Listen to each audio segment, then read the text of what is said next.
நான் இப்போது இருக்கிறது சவுதி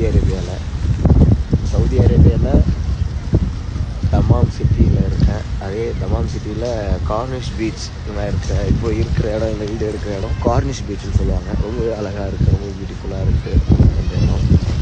நான் இங்கே வந்த காரணம் என்னன்னா, நான் ஒருத்தவங்களை தேடி வந்திருக்கேன். நம்ம இந்தியா சென்னை விட்டு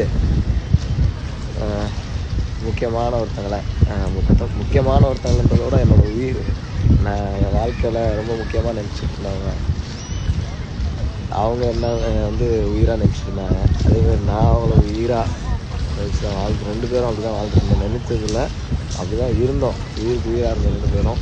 இப்போது கடைசியாக அவங்க வந்து என்னை விட்டு போயிட்டாங்க. நான் ரொம்ப மிஸ் பண்ணுறேன். அவங்க இல்லாமல் வாழ முடியல என்னால். அதனாலே தான் நான் வந்து நம்ம நாடு விட்டு இங்கே வந்திருக்கேன். அவங்க இங்கே இருக்காங்கன்னு கேள்விப்பட்டேன். எப்படியாச்சும் அவங்கக்கிட்ட பேசணும், பார்க்கணும், அவங்களுக்கு ரீச் ஆகணும் அப்படின்றதுக்காக தான் நான் இங்கே வந்திருக்கேன். அதேமாரி முக்கியமாக இன்றைக்கி இங்கே வந்த காரணம் வந்து, ஏன்னா அவங்க உண்மையில் அவங்க ஃபோன் நம்பர் எல்லாமே மாற்றிட்டாங்க. பட் அவங்க ஃபோன் யூஸ் பண்ணுறாங்கன்னு கேள்விப்பட்டேன். நான் அவங்க வரைக்கும் ரீச் பண்ணுறதுக்கு நிறைய வேலை ட்ரை பண்ணேன். எதுவுமே சக்ஸஸாக அமையல. ஏன்னா நான் ரொம்ப டயர்ட் ஆகிட்டேன். இருந்தாலும் முயற்சி நான் வந்து விடுற மாதிரி இல்லை.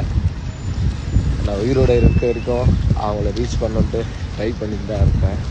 ஸோ அந்த ஒரு பார்ட்டாக இன்றைக்கி நான் இங்கே வந்தது கார்னிஷ் பீச்சுக்கு. இன்றைக்கி இங்கே ஈது முடிஞ்சு எல்லாருமே ஒரு செலிப்ரேஷன், ஒரு ரிலாக்ஸேஷனுக்காக ஈவினிங் இந்த கார்னிஷ் பீச்சுக்கு வருவாங்கன்னு கேள்விப்பட்டேன். ஸோ மேபி அவங்களும் இங்கே வரதுக்கான வாய்ப்பு இருக்கும். ஸோ மேபி வந்து அவங்கள பார்க்கலாம் இங்கே அப்படின்ற ஒரு ஆசையோட பேராசையில் நானும் இங்கே நடந்து சுற்றி பார்த்தேன். கண்ணில் படலை.